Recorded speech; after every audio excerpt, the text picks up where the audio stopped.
Hello everyone, how are you all? Hope you all are doing very good. Today students, we are going to start our 11th chapter of class 8, which is about force and pressure. Okay? Let's start it. So force plays an important role in our life as it is helpful in doing any work, like in playing cricket and basketball. We need force to play. Force is defined as a push or a pull, or we can say force is a physical quantity that can change the speed, state, direction and dimension of an object. For example, when we put the force on the door, it opens. So what are they saying, force क्या है? Force हमारी life में एक बहुत important role play करता है because ये किसी भी वर्क को कंप्लीट करने में हेल्पफुल होता है. For example in playing cricket, basketball, कोई भी आप गेम भी खेल रहे हो उसमें भी आपको एक फोर्स की रिक्वायरमेंट होती है. तो फोर्स को आप डिफाइन कर सकते हो कि फोर्स क्या है. कोई भी एक पुश या पुल है, ये एक फिजिकल क्वांटिटी है जो कि एक ऑब्जेक्ट की speed, state, direction and dimension वो चेंज कर सकता है.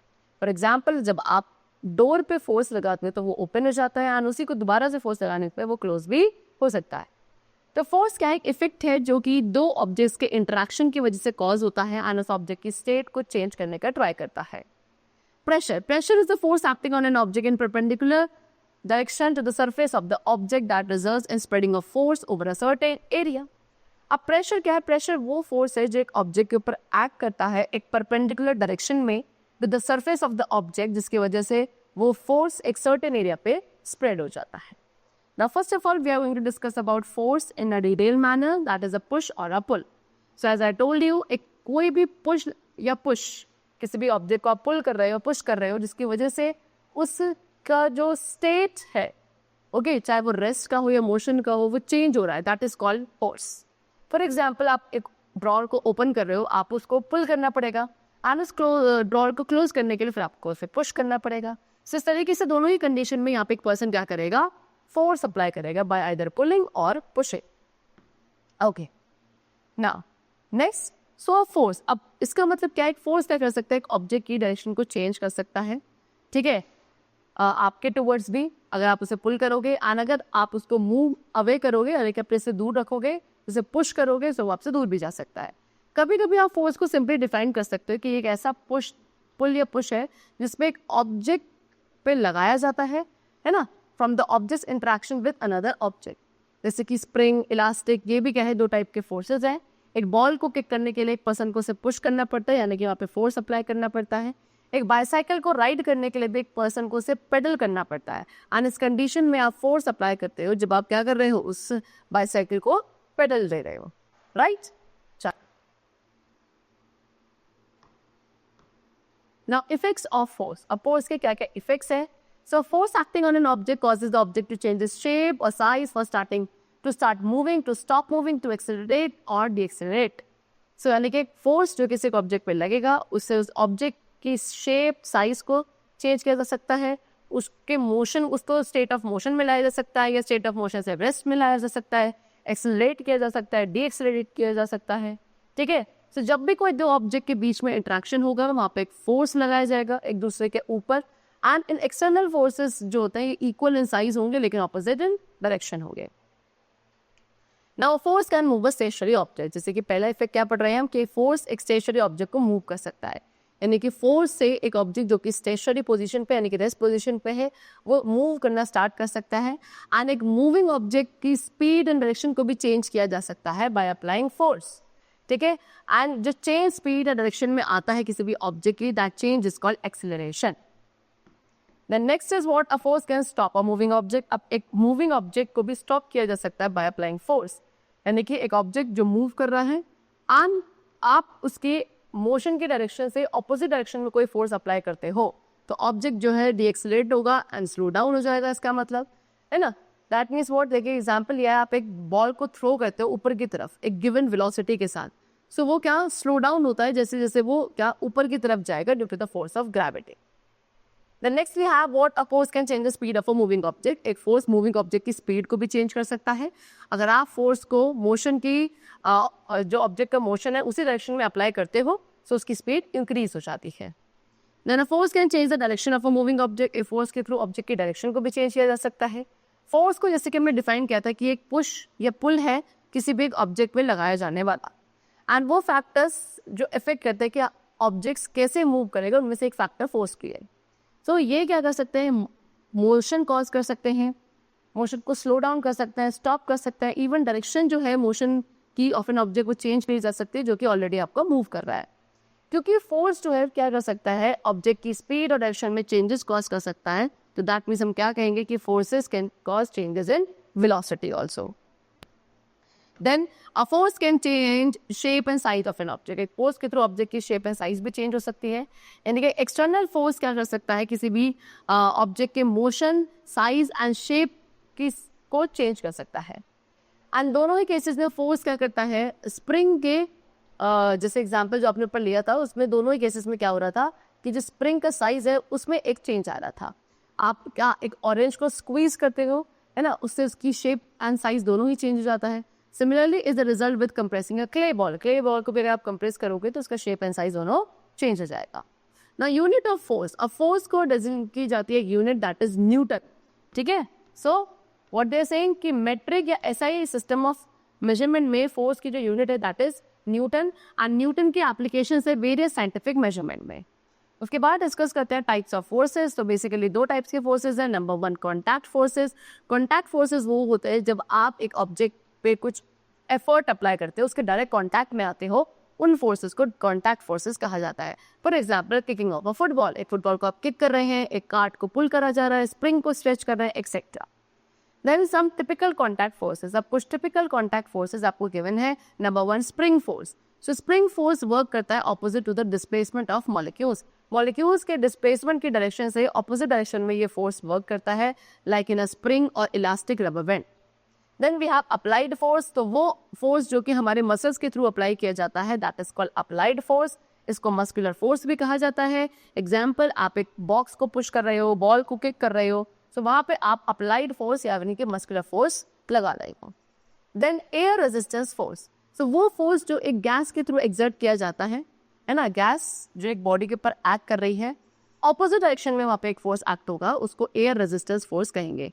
एग्जाम्पल, जब एक स्काई डाइवर मूव करता है तो उसके थ्रू जो फोर्सेस एक्सपीरियंस किए जाते हैं, ये एक डाउन हिल स्काई जो फोर्स एक्सपीरियंस करता है, they all are air resistance force. Basically ये एयर के थ्रू या गैसेस के थ्रू एक्सर्ट किया जाता है एक बॉडी के ऊपर in the opposite direction.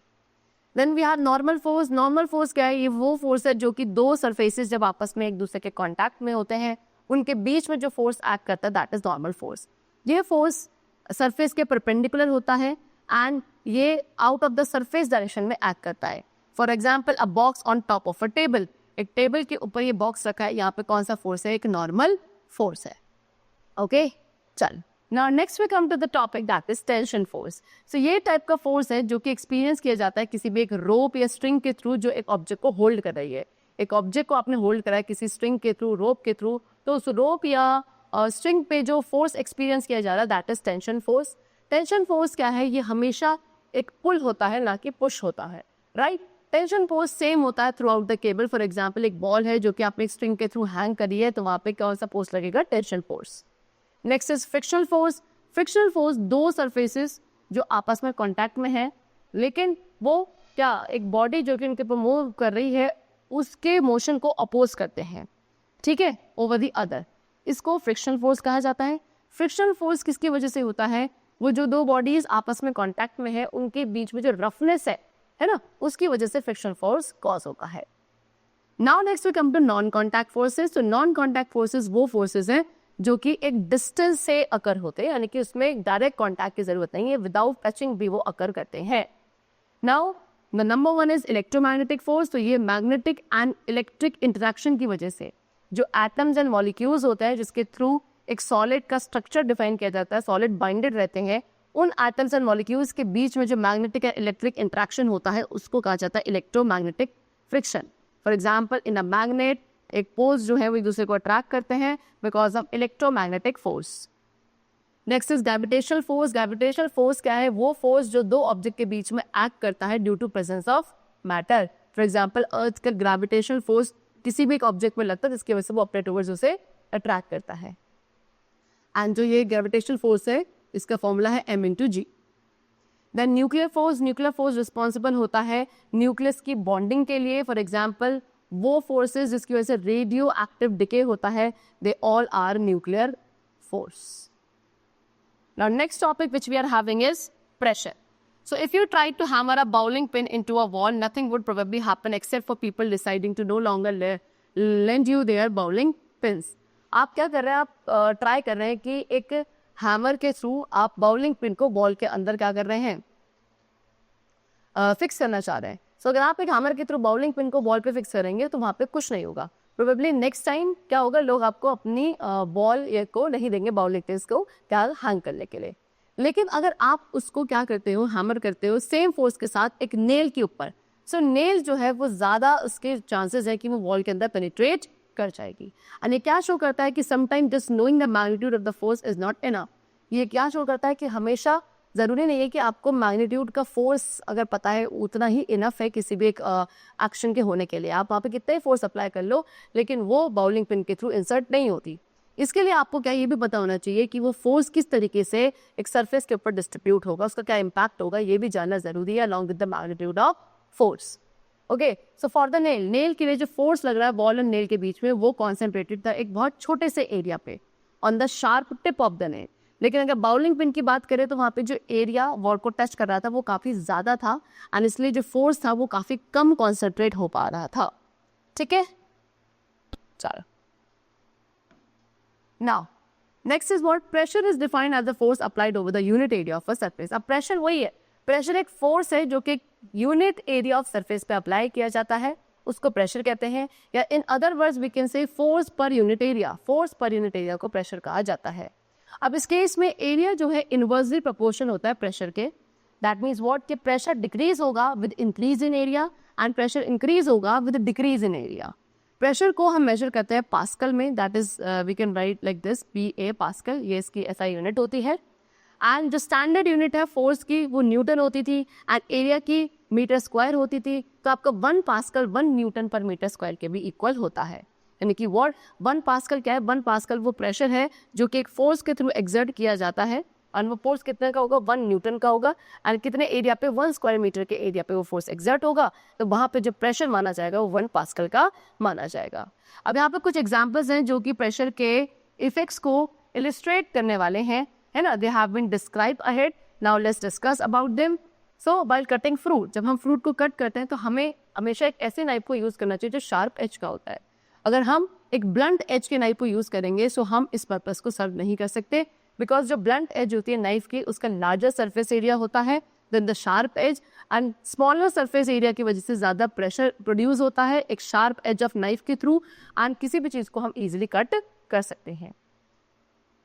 Then similarly इस तरीके से जो स्कूल बैग्स होते हैं उनकी broad straps, broad shoulder straps होनी चाहिए, बिकॉज अगर ब्रॉड शोल्डर स्टेप होंगी तो प्रेशर जो आपकी बुक्स के वेट की वजह से स्कूल बैग के अंदर है वो एक लार्जर एरिया पे डिस्ट्रीब्यूट हो जाएगा जिससे कि आप कुछ को इजीली कैरी कर पाएंगे. Now pressure exerted by liquid, अब वो प्रेशर को डिस्कस करते हैं जो लिक्विड्स के थ्रू एक्सर्ट किया जाता है. जैसे कि हमें पता है सभी लिक्विड्स का एक वेट होता है, फॉर एग्जाम्पल वाटर का भी वेट होता है. एंड जब इस लिक्विड को आप एक कंटेनर के अंदर फिल करोगे ये क्या करेगा, उस कंटेनर के ऊपर प्रेशर एक्सर्ट करेगा because of the weight of liquid. Okay, example 1, आप क्या कर रहे हैं, यहाँ पे एक बलून को अटैच कर रहे हैं टेस्ट ट्यूब के साथ. सपोज आपने एक बलून को अटैच किया टेस्ट ट्यूब के साथ, तो आप क्या देखेंगे टेस्ट ट्यूब के अंदर, है ना, उस टेस्ट ट्यूब को आपने क्या कर दिया, उसमें थोड़ा वाटर फिल कर दिया. तो इससे बलून को क्या एक बल्ज में जाएगा, राइट. अब आप क्या कर रहे हैं, कुछ और वाटर जो है फिल कर रहे हैं टेस्ट ट्यूब के अंदर, अब इससे बलून और ज़्यादा बल्जी हो जाएगा, राइट. ये क्या शो कर रहा है कि वाटर जो है बलून के ऊपर प्रेशर एक्सर्ट कर रहा है एंड जितना ज़्यादा वाटर होगा उतना ज़्यादा प्रेशर बलून पे एक्सर्ट होगा. Now example 2. एग्जाम्पल 2 क्या है, that is hole in water bottle. Water bottle में हम होल करेंगे. जैसे कि हमें पता है वाटर जो है वाटर बॉटल के थ्रू फ्लो करता है. अगर आप वाटर बॉटल में एक होल कर देते तो वाटर जो है उसके थ्रू काफ़ी फास्टली बाहर निकलेगा एक फाउंटेन की तरह. तो ये क्या शो कर रहा है कि वाटर जो है वहाँ पे बॉटल के ऊपर भी प्रेशर एक्सर्ट कर रहा है. ठीक है, चलो next is Pascal's law. So when pressure is applied on a liquid it gets transmitted through and equally in all direction. This is pascal law. Pascal law क्या कहता है कि जब प्रेशर को एक लिक्विड पे अप्लाई किया जाता है सो ये क्या ट्रांसमिट हो जाता है throughout and equally in all the direction. That is pascal law. Now gases exerting pressure, so जैसे कि हमें पता है बहुत सारी गैसेस भी होती है like nitrogen, oxygen, carbon dioxide, ये सभी गैसेस हमारे एटमॉस्फेयर में भी प्रेजेंट हैं। अब ये सभी गैसेस जब किसी भी सब्सटेंस के कांटेक्ट में आती हैं तो ये क्या करती हैं, वहाँ पे गैसेस के मॉलिक्यूल्स का कोलिजन होता है उस सब्सटेंस के मॉलिक्यूल्स के साथ, एंड इसकी वजह से वहाँ पे क्या क्रिएट होता है, एयर प्रेशर क्रिएट होता है। एग्जाम्पल 1, इन्फ्लेटिंग अ बैलून। ठीक है, जब आप एक बैलून को इन्फ्लेट करते हो तो एयर क्या उस बैलून से बाहर आती है, किसकी वजह से, एक प्रेशर की वजह से, जो कि एयर के वजह से, एयर के मॉलिक्यूल्स की वजह से एक्सर्ट हो रहे हैं ऑन द बैलून, एंड इसके थ्रू बैलून क्या होता है, आपका इन्फ्लेट हो जाता है। आपको अपने माउथ को, उसके बाद लास्ट में क्या करना पड़ता है, बैलून के माउथ को क्लोज करना पड़ता है। अगर आप उसके माउथ को क्लोज नहीं करोगे, एयर उससे बाहर आ जाएगी एंड विल शो कि air has pressure. Next example is filling air in bicycle tube. जब हम एयर को बाईसाइकिल ट्यूब में भी फिल करते हैं एक पंप का यूज करके, सो ट्यूब जो है वो हार्ड होती चली जाती है उस प्रेशर की वजह से जो एयर के मॉलिक्यूल्स उस बाईसाइकिल की ट्यूब पर एक्सर्ट कर रहे हैं। अगर बाईसाइकिल ट्यूब आपकी पंचर है तो एयर बहुत फास्टली रेट पे उस ट्यूब से बाहर एस्केप आउट हो जाती है। ठीक है, चलो next is atmospheric pressure. Now the layer of air above the earth is called atmosphere. अब एक एयर की लेयर जो हमारे अर्थ के सराउंडिंग में, उसको एटमॉस्फेयर कहा जाता है। एंड जो एटमॉस्फेयर में एयर है वो up to 300 kilometre above the surface of the earth extend करता है। अब एटमॉस्फेरिक एयर भी एक प्रेशर को एक्सर्ट करती है हमारे अर्थ के किसी भी पॉइंट पे, जिसको एटमॉस्फेरिक प्रेशर कहा जाता है, एंड इसको एक डिवाइस के थ्रू मेजर किया जाता है which is known as barometer. ठीक है, एटमॉस्फेरिक प्रेशर किसकी वजह से है, एयर के वेट की वजह से है जो कि हमारे एटमॉस्फेयर में हमारे ऊपर प्रेजेंट है। एटमॉस्फेरिक प्रेशर हर एक डायरेक्शन में एक्ट करता है, एंड अर्थ के सरफेस पे एटमॉस्फेरिक प्रेशर आपका मैक्सिमम होता है एट द सी लेवल। ये किसकी वजह से है, because column of air above is tallest at the sea level. Atmospheric pressure जो हमारे अर्थ सरफेस पे है वो कितना होता है, 101.3 किलो पास्कल। ठीक है, जैसे जैसे हम एटमॉस्फेयर में ऊपर की तरफ जाएंगे अर्थ सरफेस से, एटमॉस्फेरिक प्रेशर जो है वो डिक्रीज होता चला जाएगा। और क्यों, क्योंकि जब हम एटमॉस्फेयर में ऊपर की तरफ जाते हैं एयर का जो वेट है ऊपर की तरफ डिक्रीज होने लगता है, और इस तरीके से एटमॉस्फेरिक प्रेशर जो है एक हिल माउंटेन के ऊपर वो काफी लेस होगा एज इट बेक्स। कॉमन से यूनिट जिसके थ्रू हम एटमॉस्फेरिक प्रेशर को एक्सप्रेस करते हैं, मेजर करते हैं, that is millimetres of mercury. Atmospheric pressure जो हमारे अर्थ सरफेस पे है वो है 760 मिलीमीटर्स ऑफ मर्करी। हमारी बॉडी में भी एक लिक्विड होता है जिसको आप ब्लड कहते हैं, वो हमारे ब्लड वेसल्स के थ्रू फ्लो करता है, ब्लड हर एक सेल तक जाता है। अब ब्लड भी अपने आप में एक प्रेशर एक्सर्ट करता है जिसको ब्लड प्रेशर कहते हैं, जो कि हमारे एटमॉस्फेरिक प्रेशर से थोड़ा ज़्यादा होता है। एंड क्योंकि एटमॉस्फेरिक प्रेशर जो हमारे बॉडी में एक्ट करता है उसको हमारा ब्लड प्रेशर बैलेंस करता है फ्रॉम द इनसाइड, इसीलिए हमारी बॉडी क्या नहीं होती, क्रश नहीं होती है। एटमॉस्फेरिक प्रेशर मैक्सिमम होता है ऑन द अर्थ सरफेस। जैसे ही आप ऊपर की तरफ हाई ऑल्टीट्यूड पे जाते हैं एटमॉस्फेरिक प्रेशर डिक्रीज होने लगता है, एंड हाई ऑल्टीट्यूड पे एटमॉस्फेरिक प्रेशर जो है काफ़ी ज़्यादा लेस हो जाता है as compare to blood pressure, क्योंकि जो हमारा ब्लड है वो काफ़ी हाइयर प्रेशर में होता है देन द आउटसाइड प्रेशर। इसीलिए कुछ ब्लड वेसल्स जो हमारी बॉडी में बर्स्ट हो जाती हैं एंड नोज ब्लीडिंग के चांसेस होते हैं एट हाई ऑल्टीट्यूड। इस तरीके से नोज ब्लीडिंग यूजुअली उन लोगों में ज्यादा होती है जो कि हाई माउंटेन्स पे ट्रैकिंग करने जाती। ठीक है, चलिए, so the chapter is completed. I hope you all must have understood the concept of force and pressure very clearly. We'll meet you very soon in the next class, and then take care, and thanks to everyone.